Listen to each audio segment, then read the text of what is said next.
Well, there is other news tonight. We are following developments out of the state capitol right now. The announcement made just a short time ago. The Assembly will vote on a new speaker at 11 o'clock tomorrow morning. The current speaker, Sheldon Silver, he resigns his post effective at 11:59 tonight as he faces those corruption charges. Our Capitol reporter, Kimberly Howard, has been down in the fray all day long. She joins us live right now to explain why there won't be too much drama surrounding the vote. It sounds like a done deal, right, Kimberly?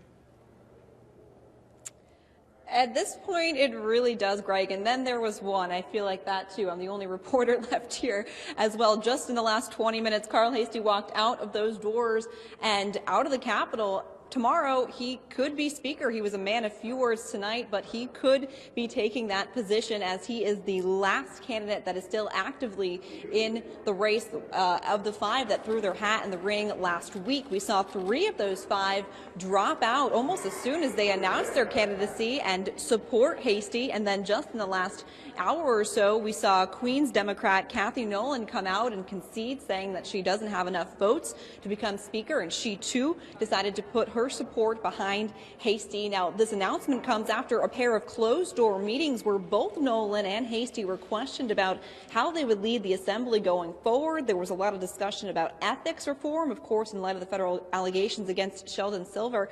And lawmakers were also considering this. Carl Heastie is consistently ranked among the top of the legislature when it comes to claiming travel and per diem expenses. This despite reportedly missing about 15% of the chamber's votes last session. Still, he's garnered overwhelming support, as we mentioned, from his colleagues, including Assembly member leader Joe Morelli, who was one of the 4, by the way, who dropped out of the race to back him, and now he and the others are ready to get back to work.